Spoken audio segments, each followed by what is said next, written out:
Mark and Tara here, and welcome to the 10 Acre Woods on this foggy morning. Sunday morning. We're heading out to feed. Yesterday was our son's 27th birthday. 27. 97. So 27. Okay. He turned 27. Okay. Tara was talking to somebody on the phone and she couldn't remember her own birthday, so she always comes back to me and asks, is it 71 or 72 she was born? So, yeah, but I always know it's April 2nd. I said April 4th. Which the 4th of March is my birthday, so she's just getting a little confused. Anyway, yesterday we went out to the city. We went to see a play, Agatha Christie's Then There Was None? Yes, Then There Were Then There Were None, yeah. So that was a 2-hour production. Shout out to Tom Brooks. Yeah, Tom Brooks. He is Braxton's one of Braxton's roommates. So he played Captain Lombard. Yeah, Philip Lombard. Philip Lombard. Yeah. So it was good. It was good to get out, and we went out for dinner. And yeah, we don't get out much. Yeah, we don't get out too much. So it was nice to get out. Yeah. So anyway, we're heading out to feed the animals, and we have some newbies to show you. Good morning, Levi. Ariel, not Ariad, Astrid. Getting my my animated characters mixed up. Astrid is from How to Train Your Dragon, and Ariel is, of course, from The Mermaid.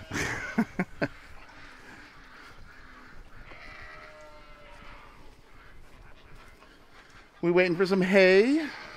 Hey. So they've been getting along really well. Astrid, that's right. She's incorporated into the herd nicely. Oh, the action behind us. Look at this. Yeah.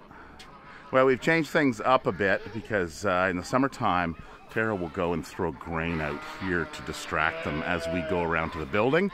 But now that building's closed up, and you can see the roof is on. So we put that on a couple weeks ago. I finished off the ridge cap last weekend. So that is now all closed up.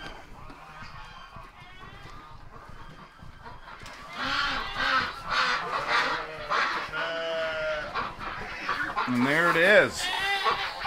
All winterized.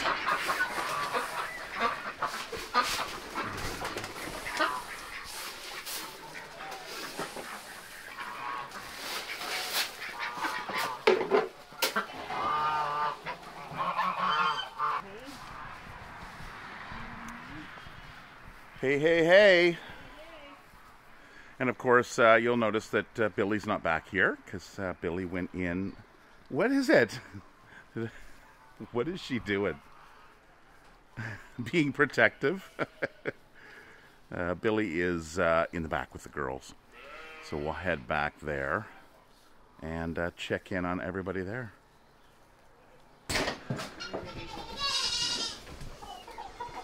Okay, turn that on. There we go. We got all the kids. Tucker and Onyx. So they're now in for the winter. And then we've got a little boy here. So 2 rabbits came in 2 weeks ago, I think it was. And we didn't sex them right away. And then, I don't know, it was only a couple days that went by. And we found that there were babies. Well, I kind of knew that. Yeah. You had an idea. She was already pregnant because it was a boy and a girl. And they're fairly young. They're only like 6 months old, aren't they? Yeah. And so we separated the boy right away. And this is the little girl down here. So yeah, it's happened before where we get animals in and like a day, 2 passes, and then all of a sudden there's babies. And so there's a little pile right over there which we'll go and we'll check in on and see how the little kits are doing. Oh. They're moving. Are they? Oh yeah. Let's open this up and go in. We'll have a peek.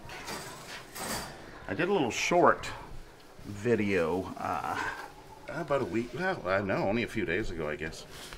All right, so here we go. Now they are.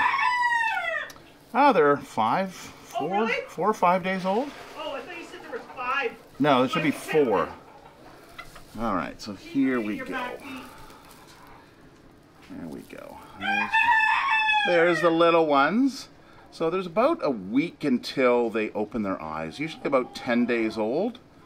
You'll start to see their eyes open. Right now they're just little popcorns because they feel some movement. They're like, oh, Mom, is that you? We need food. I think they're just sleeping now, so we'll cover them up. Keep them all nice and warm.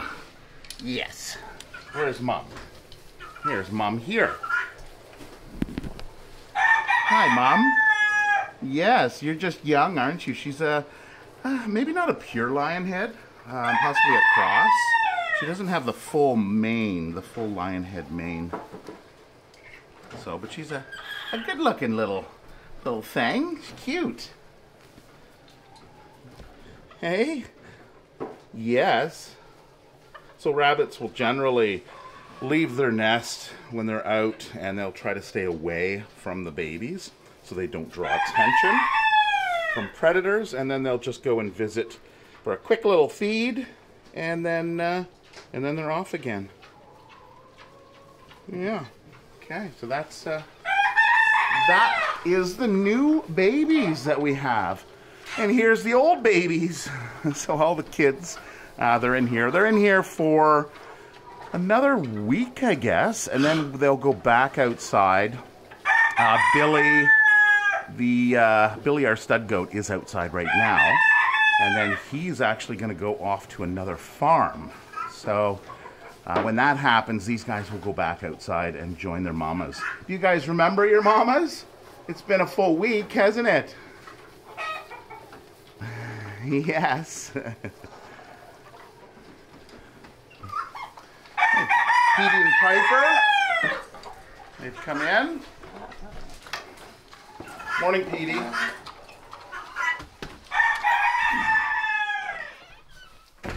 Good morning, Sheldon. Oh boy, fresh hay.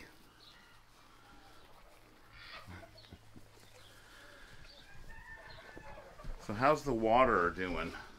We had an issue. We have some cameras out. There's one camera right here. And we noticed that late at night we had roosters that were roosting here. And of course they were pooping in the water. So as long as they don't roost up on the top section, which they haven't been doing, so they've been kind of roosting over here. So clean this out every so often. When the door is open, the ducks like to come in and play in the water. They'll go in here in the dirt, and they'll go through that. They'll go back in the water, so it gets really dirty. Once we close this off, once the weather turns, we will poly that and close that off and get all the geese and ducks in the other building. And then we'll be, right into winter. Then the water stays clean. Yes, and the water stays clean. Yeah, for sure. So these are the little springs through Gallagher Animal Management. They have a heater in them. In the summertime, we hook them up to an automated float that's in there. But in the wintertime, we just hand fill them. We could run water and a heat line that goes underneath, but really we don't have enough animals to really go through that much water. So doing water in the morning and then in the evening works out well. So we added the one pony out there, and the water is in the evening. So during the day, the water does go down a little bit faster, but it hasn't run out. So we had to just adjust our schedule slightly. So come out a little bit later or check it during the day. So there goes the ducks going in to get some grains.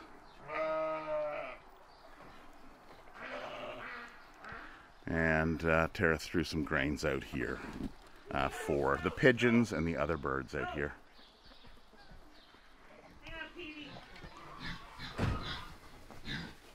Go, sheep, go. They're like, where's the hay? I already came. I know. They don't think they realize it. You've already put hay out. Although you do have a pile here, so. But I think it's because they're like, oh, we get to go in to get treats. Go. I haven't got your pumpkin ready yet.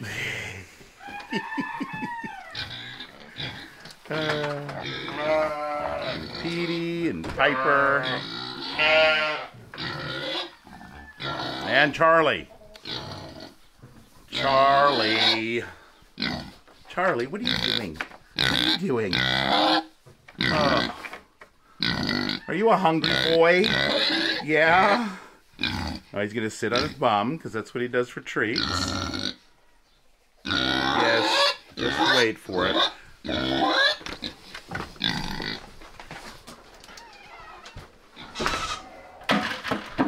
So we have pumpkins. So we got all of these from a garden center. Tara went in and got all the rest of their stock. They're in here to stay warm, because if they do freeze, then they just turn to mush. So this is their treat, and this is what they're waiting for. So the seeds of squash are natural deworming. They have a chemical in them that when I can never remember the name of it. Yeah, I can't remember the name of it, but when the sheep and goats eat them, it releases that basically paralyzes the worms. Any kind of parasites that might be in there. So the only thing you have to watch for is you shouldn't feed to pregnant does. Yes. Because that can cause a problem. So, but other than that, it's a great dewormer. We don't use any other kind of dewormer unless we absolutely have to.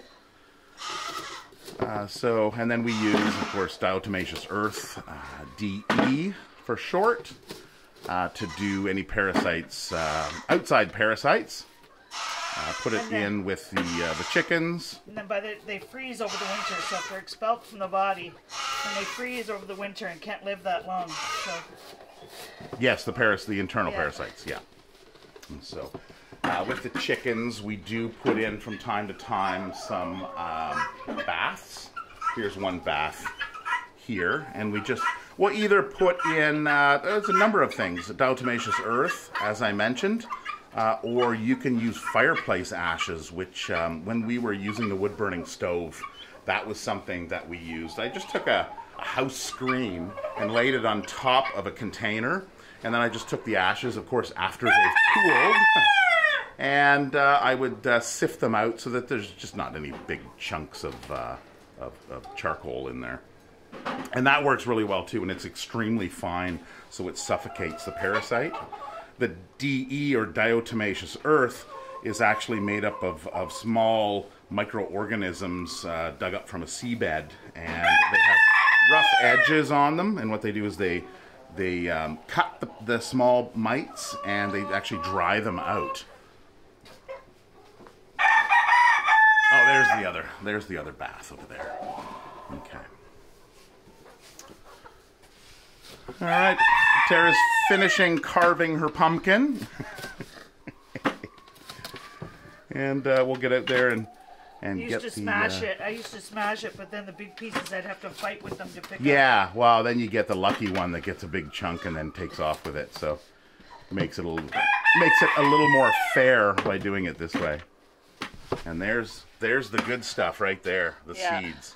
So if we had an animal that was suspected to have worms, low weight, low energy, that kind of stuff, they would get this to eat. But because there's no suspected, they share. Well, and now we have a microscope that we can actually check feces. So it is it's just a small one I reviewed last year, and it hooks up to your phone. It's got an app, and what you can do is you can take some of their poop, you can squish it down, and you can check for parasites. Oh boy, what is going on? Boys? Yeah, you two. It seems to be the problem. Those Polish roosters. You're pretty looking, you're funny looking, pretty looking, but you're loud sometimes. Yeah. Oh, what is that? It's pumpkin time. Everybody knows.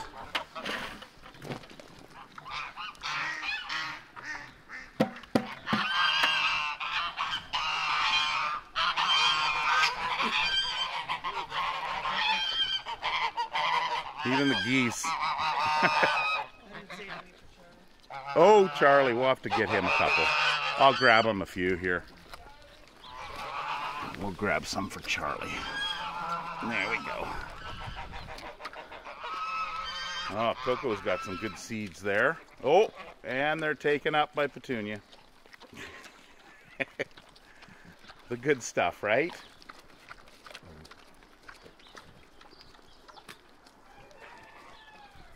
Oh, George is just getting each seed individual here.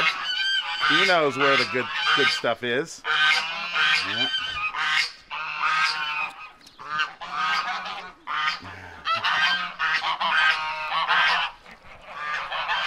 Coco, what are you waiting for? There's nothing else. That's it.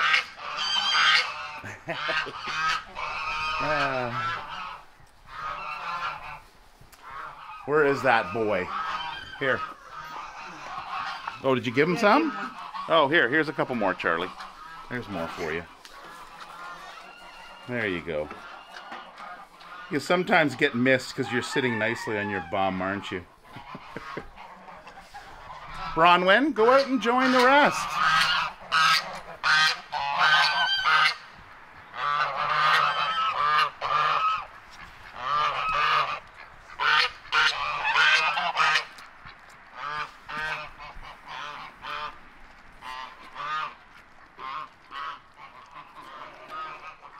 JJ, you're just looking for those seeds. Oh yeah, Piper's just hitting the seeds too. That's the first thing to go. It's like, yep. Give me the seeds. Oh, there's Billy there. Chew your food, Billy.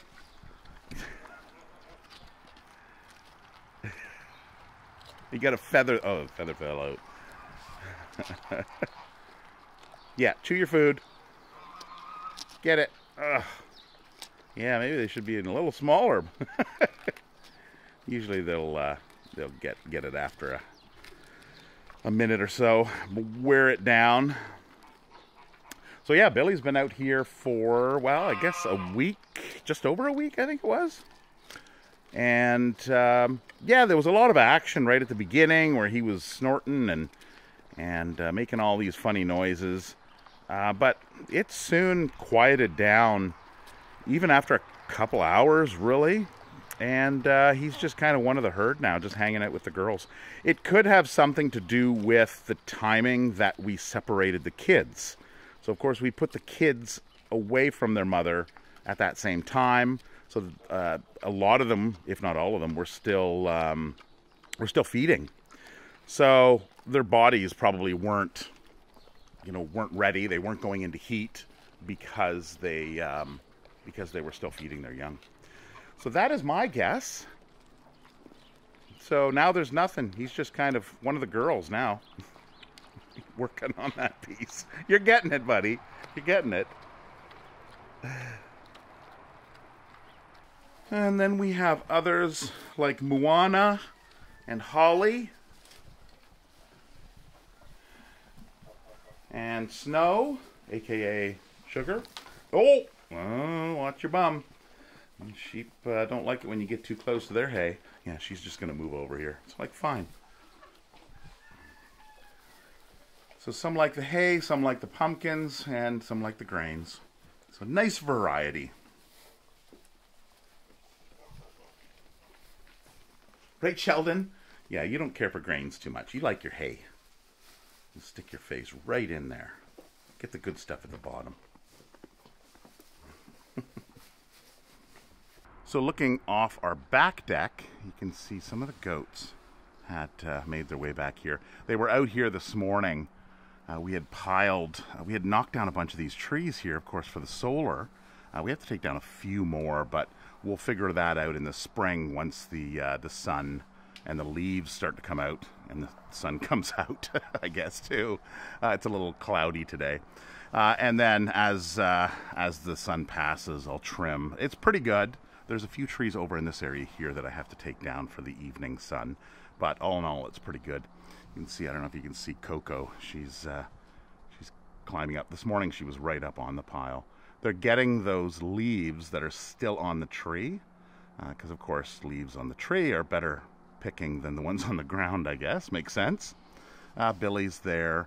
It looks like Billie Jean is next. And then it looks like we have, looks like that's Spice, and then of course Coco, and who's that? That's Petunia, it looks like, over on the far right. So plans for next year. What we're planning on doing is what Tara did. Okay, so we did the electric fence around the back of the property line, and then we came into that point over there, and then we came straight through here. So here is the electric fence here. Hydro wasn't comfortable with the animals being accessible to the solar panels being accessible to the animals, so they said, oh, you need to put up a fence. So okay, so we took our chicken netting, our electric fence for chickens, and we popped that in the ground, and they were happy with that. So that's that. So what we're going to do next year, and I don't know if you can see that, but there's a line there, and we put a rope line along the top of the fence so you can actually see it. Everything from there up to the front, we are going to clear. So we'll start doing that next year. And the idea here is, so basically, yeah, everything from there over, a lot of these ones are dead. But what we're going to do is we're going to clear this whole section here. We're going to leave this bush because these are a bunch of, there's Saskatoons, there's hazelnuts, there's everything all in here. But once we have that all cleared out, we are going to plant an orchard in here. So we're going to, apple trees, maybe pear trees, some different varieties. And Tara's going to plant them in a pot next spring to get them started. Because it's going to take us a while to clear all this out. It's still kind of in the early makings of planning, but I think instead of tilling down, I think what we're going to do is bring in soil. And we're going to bring in and make mounds of soil to plant into, and then from there they'll go into the ground. Our ground here is, there's probably about a foot of humus layer, and then you get into a gravel material. So making sure that the tree has a good start will be ideal. We've done apple trees before. We've learned from our mistakes, which is basically protecting the trunk from rabbits, especially chewing it. So that's it there. So in, well, I don't know, 5 years from now, we should have the makings of a decent orchard happening in here. So that'll be exciting. Of course, once the trees get large enough that we can let the animals back in there, we'll re-fence that area. And then, of course, they're going to keep everything down without hindering the tree's growth, which is the challenge we've had. You can't really plant too many trees in with the animals. If they're too small, the animals are just gonna ravage them, and they're just not gonna make it. So that is it for this video. It's yeah, we're still into November here, mid-November, and no snow in the forecast for another week or so. So I think it's going to be a mild fall. We may not see snow even until the beginning of December, maybe. I don't know. We'll see what happens. It's abnormal, but we'll take these milder temperatures any day. So anyway, have a wonderful week, and we'll hope to see you in the next video. Take care. Bye.